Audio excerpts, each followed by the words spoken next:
Alice's Adventures in Wonderland. Chapter 2. The Pool of Tears. "Curiouser and curiouser," cried Alice. She was so much surprised that for the moment she quite forgot how to speak good English. "Now I'm opening out like the largest telescope that ever was. Goodbye, feet!" For when she looked down at her feet, they seemed to be almost out of sight. They were getting so far off. "Oh, my poor little feet. I wonder who will put on your shoes and stockings for you now, dears?" "I'm sure I shan't be able. I shall be a great deal too far off to trouble myself about you. You must manage the best way you can." "But I must be kind to them," thought Alice, "or perhaps they won't walk the way I want to go. Let me see. I'll give them a new pair of boots every Christmas." And she went on planning to herself how she would manage it. They must go by the carrier, she thought, and how funny it'll seem sending presents to one's own feet, and how odd the directions will look. Alice's right foot, Esquire, hearthrug near the fender, with Alice's love. Oh dear, what nonsense I'm talking. Just at this moment her head struck against the roof of the hall. In fact, she was now rather more than 9 feet high, and she at once took up the little golden key and hurried off to the garden door. Poor Alice! It was as much as she could do, lying down on one side to look through into the garden with one eye, but to get through was more hopeless than ever. She sat down and began to cry again. "You ought to be ashamed of yourself," said Alice. "A great girl like you," she might say this, "to go on crying this way. Stop this moment, I tell you." But she went on all the same, shedding gallons of tears, until there was a large pool all around her, about 4 inches deep and reaching half down the hall. After a time she heard a little pattering of feet in the distance, and she hastily dried her eyes to see what was coming. It was the White Rabbit returning, splendidly dressed, with a pair of white kid gloves in one hand and a large fan in the other. He came trotting along in a great hurry, muttering to himself as he came, "Oh, the Duchess, the Duchess! Oh, won't she be savage if I've kept her waiting?" Alice felt so desperate that she was ready to ask help of anyone. So, when the rabbit came near her, she began in a low, timid voice, "If you please, sir." The rabbit startled violently, dropped the white gloves and the fan, and scurried away into the darkness as hard as he could go.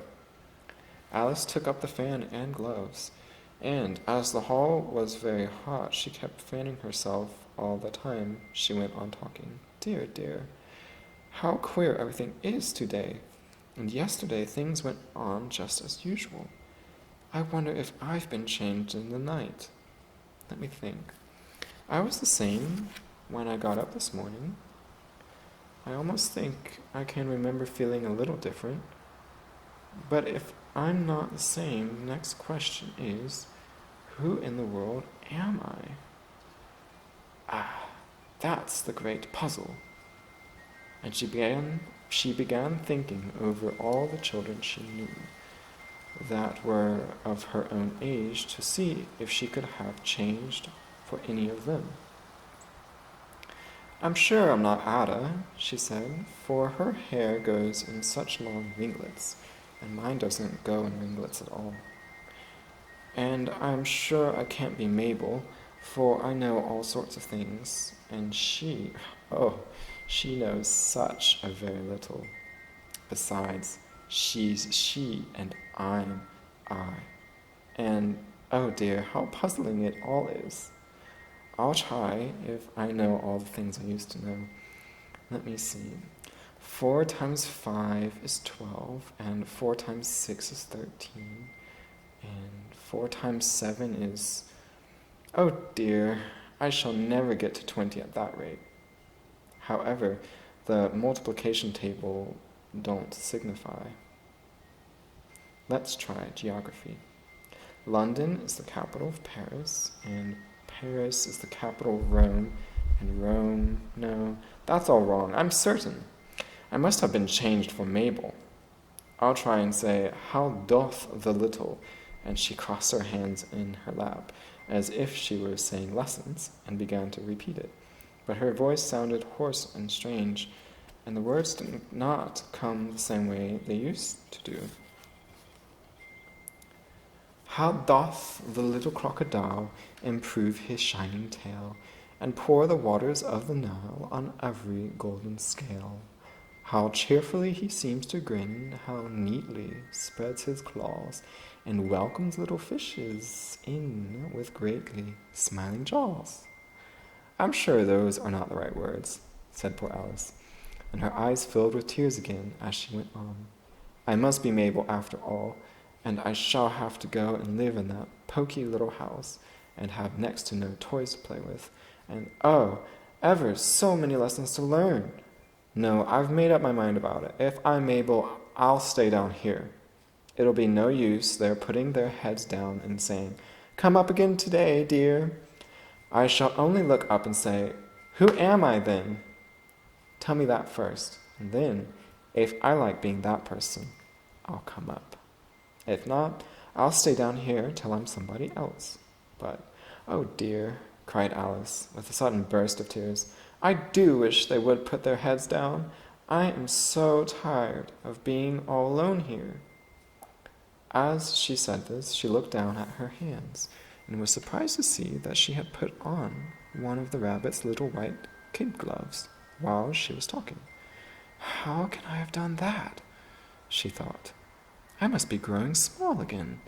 She got up and went to the table to measure herself by it, and found that, as nearly as she could guess, she was now about 2 feet high, and was going on shrinking rapidly. She found that the cause of this was the fan she was holding, and she dropped it hastily, just in time to save herself from shrinking away altogether.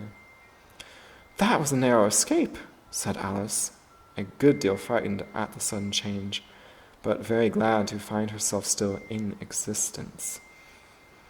And now for the garden, and she ran with all speed back to the little door. But alas! The little door was shut again, and the little golden key was lying on the glass table as before. And things are worse than ever, thought the poor child, for I never was so small as this before, never, and I declare it's too bad that it is. As she said these words, her foot slipped, and in another moment, splash! She was up to her chin in salt water. Her first idea was that she had somehow fallen into the sea, and in that case, I can go back by railway, she said to herself. Alice had been to the seaside once in her life, and had come to the general conclusion that wherever you go to on the English coast, you will find a number of bathing machines in the sea. Some children digging in the sand with wooden spades, then a row of lodging houses, and behind them a railway station.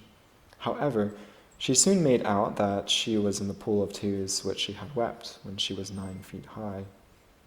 I wish I hadn't cried so much, said Alice, as she swam about trying to find her way out. I shall be punished for it now, I suppose, by being drowned in my own tears. That will be a queer thing, to be sure. However, everything is queer today. Just then she heard something splashing about in the pool a little way off, and she swam nearer to make out what it was. At first she thought it must be a walrus or hippopotamus, but then she remembered how small she was now, and she soon made out that it was only a mouse that had slipped in like herself. Would it be of any use now, thought Alice, to speak to this mouse? Everything is so out of the way down here that I should think very likely it can talk. At any rate, there's no harm in trying. So she began. Oh, mouse, do you know the way out of this pool? I'm very tired at swimming about here. Oh, mouse! Alice thought this must be the right way of speaking to a mouse. She had never done such a thing before, but she remembered having seen in her brother's Latin grammar a mouse of a mouse, to a mouse, oh mouse. The mouse looked at her rather inquisitively and seemed to her to wink with one of its little eyes. But it said nothing. Perhaps it doesn't understand English, thought Alice. I dare say it's a French mouse. Come over with William the Conqueror. For, with all her knowledge of history, Alice had no very clear notion how long ago anything had happened. So she began again, Où est ma chatte?